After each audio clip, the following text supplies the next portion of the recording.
Alhamdulillah, walhamdulillah, thumma alhamdulillah.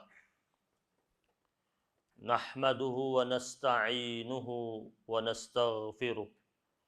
Wa na'udzu billahi min syururi anfusina wa min sayyiati a'malina. May yahdihillahu fala mudilla lah, wa may yudlil fala hadiya lah. Asyhadu an la ilaha illallah wahdahu la syarika lah. Wa ashhadu anna Muhammadan abduhu wa rasuluh la nabiyya ba'dah. Allahumma salli wa sallim ala hadzal nabiyyil karim wa sallim tasliman katsira fa ya ibadallah usikum wa iyaya nafsi bitaqwallahi wa ta'atihi faqad fazal muttaqun biqaulillahi ta'ala fil Qur'anil aziz wa huwa asdaqul qailin. A'udzu billahi as-sami'il 'alim minasy syaithanir rajim. Ya ayyuhalladzina amanu taqullaha wa kunu ma'as sadiqin. Ma'asyaral muslimin wa zumratal mu'minin rahimakumullah. Pada hari yang mulia ini, tidak ada kata dan kalimat yang layak kita persembahkan kecuali menghadirkan rasa syukur kita yang paling tinggi kepada pencipta kita, Allah Subhanahu wa Ta'ala, yang masih memperkenankan kita berada di atas punggung buminya, mengabdi semata-mata hanya kepadanya, mempersembahkan cinta kita yang tulus, sempurna dan paripurna hanya untuk Allah Subhanahu wa Ta'ala. Dan mari sama-sama kita mahkotai rasa syukur kita ini dengan ketakwaan kita yang begitu besar. Takwa dalam arti yang sesungguhnya dan takwa dalam bentuk yang sebenar-benarnya, yaitu menjalankan perintah Allah Subhanahu wa Ta'ala dan berusaha semaksimal mungkin menjauhi segala macam bentuk larangan Allah dan larangan Rasulullah sallallahu alaihi wasallam. Salawat dan salam terus-menerus kita persembahkan kepada Rasul pilihan yang selalu indah tutur katanya, bagus akhlaknya, baik perangainya, sopan santun dalam pergaulan, pemimpin agung, panglima yang gagah berani, seorang suami yang bijaksana, pengemban risalah ilahi, penyabar terhadap segala macam bentuk persoalan umat manusia, Nabiyur Rahmah, Nabi yang kehadirannya menebar rahmat bagi seluruh umat manusia, bahkan seluruh alam semesta. Wa ma arsalnaka illa rahmatan lil alamin. Nabiyyut taubah, Nabi yang mendidik umatnya bagaimana merintis jalan indah taubat kepada Allah Subhanahu wa Ta'ala. Nabiyul huda, Nabi yang membawa hidayah. Kemudian hidayah tersebut ditebarkan kepada seantero penjuru dunia, yaitu baginda Nabi besar Muhammad sallallahu alaihi wasallam. Harapan kita sebagai umatnya, semoga kita mampu dengan sungguh-sungguh, serius, serta kuat mengikuti rekam jejak sunnah-sunnahnya hingga nanti di yaumil akhir kita semuanya diperkenankan untuk digabungkan serta dihubungkan bersama rombongannya Rasulullah sallallahu alaihi wasallam. Hadirin sidang Jumat yang dimuliakan Allah Subhanahu wa Ta'ala. Saat kita berada pada bulan Zulhijjah, biasanya kita diajak kembali untuk mengingat perjalanan tiga manusia utama, yaitu Ibrahim alaihissalam, Hajar alaihissalam, dan Ismail alaihissalam. Dari Nabi Allah Ibrahim alaihissalam kita mengambil pelajaran bagaimana merintis jalan takwa yang begitu baik dan keimanan yang begitu kuat di hadapan Allah Subhanahu wa Ta'ala. Dari Hajar alaihissalam kita mengambil pelajaran bagaimana menjadi hamba Allah yang memiliki keyakinan serta optimisme yang begitu tinggi atas janji Allah Subhanahu wa taala. Dan dari Ismail alaihissalam kita mengambil pelajaran bagaimana mengukir nilai kesabaran di atas punggung buminya Allah Subhanahu wa taala. Ibrahim alaihissalam ketika Allah Subhanahu wa taala perintahkan ia untuk membawa dua orang yang ia kasihi di tempat yang begitu jauh dan begitu asing dan belum dikenal sebelumnya oleh Ibrahim alaihissalam.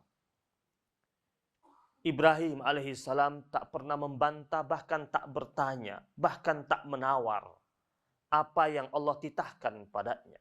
Ia mengikuti dengan tulus tanpa batas. Ia bawa dua orang yang ia kasihi di lembah yang begitu sepi, tak berpenghuni dan tak ada tumbuh-tumbuhan sama sekali. Biwadin ghairi zi zar'in, di lembah yang tak ada kehidupan dan tumbuh-tumbuhan. Sebagaimana yang disebutkan dalam surat Ibrahim ayat yang ke-37. Setelah sampai di tempat tersebut, Ibrahim alaihissalam lagi-lagi diperintahkan oleh Allah untuk meninggalkan dua orang yang ia kasihi tersebut. Dan lagi-lagi Ibrahim alaihissalam mematuhinya tanpa bertanya, tanpa menawar kepada Allah Subhanahu wa taala dengan penawaran yang lainnya. Dan setelah ia beranjak meninggalkan dua orang yang ia kasihi, dan pada saat itu Ibrahim alaihissalam melihat ke belakang dan mengangkat tangannya dan bermohon kepada Allah Subhanahu wa taala. Yang permohonan tersebut Allah abadikan dalam Al-Qur'an. Rabbana inni askantu min dzurriyyati biwadin ghairi zi zar'in 'inda baitikal muharram. Rabbana liyuqimus shalah faj'al af'idatan minan nas tahwi ilaihim warzuqhum minas thamarati la'allahum yashkurun. Aduhai Tuhan kami, sesungguhnya aku meninggalkan anak keturunanku di lembah yang tak ada tumbuh-tumbuhan, di lembah yang begitu sepi dan tak berpenghuni, di sisi rumahmu yang mulia. Ia hanya meninggalkan dua orang tersebut dan tak ada manusia lain di tempat itu, di zaman itu. Lalu Nabi Allah Ibrahim alaihissalam memohon kepada Allah dengan 3 permintaan. Yang pertama, ia minta kepada Allah, Rabbana liyuqimus shalah. Aduhai Tuhan kami, jadikanlah anak keturunan kami senantiasa menegakkan salat. Pelajaran kita kepada orang tua sebagai seorang ayah yang takwa. Maka permohonan yang pertama kali yang kita minta kepada Allah buat turunan kita adalah agar Allah jadikan mereka orang-orang yang saleh. Orang-orang yang memiliki tingkatan ketaatan dan kepatuhan yang begitu tinggi kepada Allah Subhanahu wa taala. Kita belajar daripada Nabi Allah Ibrahim alaihissalam. Bukan ia minta rizki, tetapi ia minta pertama kali menjadi anak yang saleh. Lagi-lagi permintaan Nabi Allah Ibrahim alaihissalam dikabulkan oleh Allah Subhanahu wa taala. Mengapa dikabulkan? Karena dia hamba Allah yang memiliki tingkatan takwa yang begitu sempurna dan paripurna. Maka doa yang diiringi dengan mahkota takwa tersebut cenderung mustajabah. Dan buktinya serta dalilnya ada pada Nabi Allah Ibrahim alaihissalam. Bahkan tidak hanya satu generasi turunnya. Turun kesekian generasi. Saat ia berdoa, anaknya baru Ismail. Tetapi Allah berikan kepada Nabi Allah Ibrahim bukan sekedar saleh turunannya, tetapi menjadi para anbiya wal mursalin. Turunannya menjadi para nabi-nabi dan rasul. Sehingga ia mendapatkan julukan Abul Anbiya wal Mursalin, bapaknya para nabi dan rasul. Dari Ibrahim alaihissalam turunlah Ismail, Ishak, Yakub, Yusuf, bahkan sampai kepada Rasulullah sallallahu alaihi wasallam. Kita perhatikan efek doa seorang ayah yang takwa. Tidak hanya turun pada satu generasi, sampai pada sekian generasi. Bahkan Rasulullah sallallahu alaihi wasallam pernah bersabda, aku ini berkat doa kakek buyutku dahulu yang bernama Ibrahim alaihissalam. Jamaah sidang Jumat yang dimuliakan Allah Subhanahu wa taala. Permohonan yang kedua, faj'al af'idatan minan nasi tahwi ilaihim. Ya Allah, jadikanlah hati-hati manusia cenderung dan condong kepada mereka. Ia tinggalkan dua orang yang ia kasihi dan ia pergi tidak tahu berapa lama dia akan kembali lagi. Ia hanya menanti perintah Allah kapan dia harus kembali. Maka kembali dia titipkan dua orang yang ia kasihi, istri dan putranya tersebut, kembali kepada Allah Subhanahu wa taala. Dan Nabi Ibrahim minta kepada Allah, jadikanlah hati-hati manusia yang berpapasan dengan mereka dan berjumpa dengan mereka cenderung dan condong kepada mereka, jatuh hati dengan mereka, menyayangi mereka. Dan terbukti selama kepergian Nabiullah Ibrahim alaihissalam 9 atau 11 tahun baru kembali. Tidak pernah kita baca riwayat Hajar dan Ismail alaihissalam mendapatkan intimidasi, pelecehan, cemoohan dari orang-orang yang lalu lalang di tempat tersebut. Kenapa? Berkat doa seorang ayah yang takwa yang bernama Ibrahim alaihissalam. Berkat doa seorang suami yang takwanya begitu tinggi yang namanya Ibrahim alaihissalam. Sehingga keluarganya dijaga oleh Allah Subhanahu wa taala. Bahkan ketika Allah anugerahkan oase Zamzam kepada Ismail dan Hajar alaihissalam, dan tempat itu perlahan-lahan menjadi ramai. Setiap kafilah-kafilah dagang yang isinya laki-laki semuanya itu ketika mereka datang mau minta air, mereka minta dengan cara-cara yang sopan, santun dan terhormat. Tak pernah mereka ambil air asal ambil saja. Bahkan setelah itu ada sebuah kabilah, suku Jurhum, suku yang pertama kali mendiami kota Mekkah. Yang pimpinannya memiliki pasukan yang begitu hebat. Dan tidak sedikit jumlah pasukannya. Tetapi ketika suku Jurhum berkeinginan untuk menetap di kota Mekkah, mereka datang baik-baik. Memohon kepada seorang wanita yang bernama Hajar alaihissalam. Meminta agar diizinkan untuk menetap di tempat tersebut. Sebenarnya ketua atau kepala kabilah suku Jurhum itu bisa saja merebut tempat tersebut dan menyelesaikan Hajar dan Ismail alaihissalam. Lalu mengapa itu tidak terjadi? Berkat doa seorang ayah yang takwa. Berkat doa seorang suami yang takwa. Sehingga keluarganya dijaga oleh Allah Subhanahu wa ta'ala. Warzuqhum minas samarati la'allahum yashkurun. Kemudian permintaan yang ketiga, dia minta untuk turunannya berbentuk rizki. Jadi bukan tidak boleh minta rizki buat turunan, boleh. Tapi tahapannya yang ketiga ini. Dan Nabi Allah Ibrahim alaihissalam lagi-lagi ketika dia minta rizki buat turunannya, permintaannya mengalami lompatan yang begitu jauh. Tempat tersebut tandus dan gersang. Dia tidak minta kepada Allah Subhanahu wa ta'ala agar jadikan tempat tersebut subur dan hijau. Tumbuh segala macam bentuk tumbuh-tumbuhan. Tidak. Langsung ia meminta sesuatu yang instan. Yang menurut kacamata manusia dan nalar manusia ini mustahil. Tetapi jika kita minta dan bersandar hanya kepada Allah Subhanahu wa ta'ala, mustahil bagi manusia tetapi tidak mustahil bagi Allah Subhanahu wa ta'ala. Maka sehingga ada ulama yang mengatakan la tatlubil makhluk wallahu aqrab. Hai manusia, jangan pernah engkau minta kepada makhluk. Jangan pernah engkau bersandar kepada sesamamu. Wallahu aqrab. Allah lebih jauh dekat dan rapat denganmu. Kita mengatakan kita punya sahabat yang rapat dengan kita. Tidak. Sahabat kita kadang datang dan pergi. Kita punya kekasih hidup yang kita katakan bakal hidup semati dengan kita. Tak mungkin itu terjadi. Ketika dia mati duluan, tak mungkin kita juga mau ikut ke liang lahat tersebut. Wallahu aqrab. Allah jauh lebih dekat denganmu. Dan Allah telah katakan itu. Fa inni qarib. Aku sangat dekat. In tatlubil makhluk, kata ulama, tat'ab. Kalau engkau dalam hidupmu bersandar dan meminta kepada makhluk, maka engkau bakal capek. Karena bersandar kepada manusia melelahkan. Tetapi ketika bersandar kepada Allah, Allah tak pernah mengingkari janjinya. Allah akan berikan apa yang kita minta kepadanya. Nabi Ibrahim minta langsung instan, buah-buahan. Dan bukan satu jenis buah. Minas samarat yang ia minta kepada Allah. Segala macam bentuk jenis buah. Dan lagi-lagi Allah hadirkan kepadanya dan keluarganya. Diriwayatkan Ismail alaihissalam masih kecil sudah makan enak. ketika Allah Subhanahu wa taala persembahkan kepada Hajar dan Ismail alaihi wassalam oasis Zamzam. Kemudian mereka hidup di sekitar mata air Zamzam tersebut.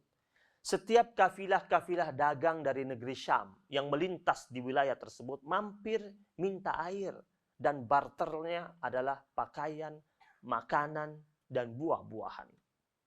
Walaupun ayahandanya Ismail alaihissalam tidak hidup bersamanya, tetapi Ismail alaihissalam dianugerahkan segala macam bentuk jenis buah-buahan. Dan yang lebih menarik lagi adalah permintaan Nabi Allah Ibrahim alaihissalam lebih dari 6.000 tahun yang lampau. Dan permintaannya tersebut masih terwujud sampai saat ini. Kita masuk ke kota Mekah, kita temui segala macam jenis buah, walaupun tidak kita jumpai pepohonannya. Dan lagi-lagi, itu berkat doa seorang laki-laki yang memiliki takwa yang begitu tinggi yang bernama Ibrahim alaihissalam. Waktu dia bermunajat kepada Allah yang dia minta untuk turunannya. Tetapi Allah tidak sekedar berikan kepada turunannya. Allah hadirkan buat penduduk negeri kota Mekah bahkan sampai saat ini. La'allahum yashkurun. Agar mereka menjadi pribadi-pribadi yang bersyukur. Hadirin sidang Jumat yang dimuliakan Allah Subhanahu wa taala. Inti pesan dari kisah ini bahwasanya ketika kita betul-betul menyandarkan diri kita semata-mata hanya kepada Allah, sebagaimana sering kita baca dalam surat Al-Ikhlas, dan mengapa dikatakan sebagai surat Al-Ikhlas walaupun tidak ada kata ikhlas di situ. Kita diperintahkan untuk ikhlas mengesahkan Allah Subhanahu wa taala. Kita diperintahkan untuk ikhlas, tulus tanpa batas, mempersembahkan cinta kita yang paling suci, paling sempurna, paripurna hanya kepada Allah Subhanahu wa taala. Karena kita dilarang untuk berbagi cinta dengan Allah Subhanahu wa taala. Maka disitulah ada redaksi ilahiyah pada surat Al-Ikhlas tersebut. Allahus Samad, Allah tempat bersandar, Allah tempat bergantung. Huwallazi yasmudu ilaihil hajat, kata para ulama. Dialah Allah di mana segala macam bentuk hajat, keinginan, keperluan kita sandarkan. Dan semoga kita dapat mengambil pelajaran ini dari Nabi Allah Ibrahim alaihissalam. Dan pelajaran yang kedua adalah ketika nikmat yang telah kita minta kepada Allah datang dan hadir dalam kehidupan kita, jangan pernah lepas nilai syukur dalam kehidupan kita. Karena syukur itu sebagai lambang penghambaan kita kepada Allah Subhanahu wa taala. Bentuk penghambaan kita sejati kepada Allah Subhanahu wa taala akan terlihat dari bagaimana kita mengekspresikan syukur kita yang paling puncak kepada Allah Subhanahu wa taala. Allah berfirman, "Washkuru ni'matallahi in kuntum iyyahu ta'budun." Dan bersyukurlah kalian atas nikmat-nikmat Allah jika hanya kepada Dia Allah kalian menyembah. Dan lagi-lagi syukur inilah yang akhirnya akan menjaga kita dan menjauhkan kita dari segala macam bentuk bala, musibah dan ujian.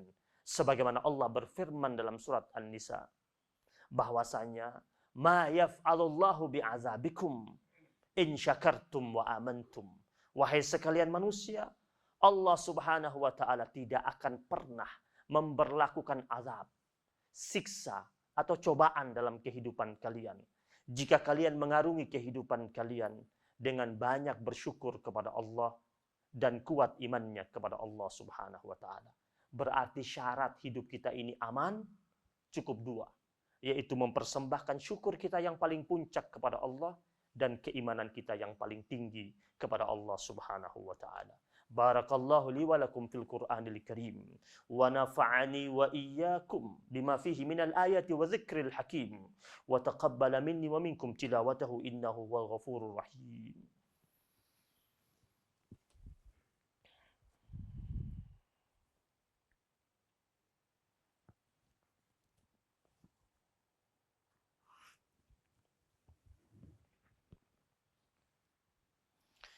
Alhamdulillahi Rabbil Alamin wal aqibatu lil muttaqin wala udwana illa 'alaz zalimin. Asyhadu an la ilaha illallah wahdahu la syarika lah wa asyhadu anna Muhammadan 'abduhu wa rasuluh la nabiyya ba'dah. Allahumma salli wa sallim ala hadzal nabiyyil karim wa sallim tasliman katsira. فيا عباد الله أوصيكم وإياي نفسي بتقوى الله وطاعته فقد فاز المتقون بقول الله تعالى اتقوا الله اتقوا الله حق تقاته ولا تموتن إلا وأنتم مسلمون واعلموا أن الله تعالى قد أمرنا بأمر بدأ فيه بنفسه إن الله وملائكته يصلون على النبي يا أيها الذين آمنوا صلوا عليه وسلموا تسليما اللهم صل وسلم على سيدنا محمد وعلى آل سيدنا محمد كما صليت على سيدنا إبراهيم وعلى آل سيدنا إبراهيم وبارك على سيدنا محمد وعلى آل سيدنا محمد كما باركت على سيدنا إبراهيم وعلى آل سيدنا إبراهيم في العالمين إنك حميد مجيد اللهم اغفر للمسلمين والمسلمات والمؤمنين والمؤمنات الأحياء منهم والأموات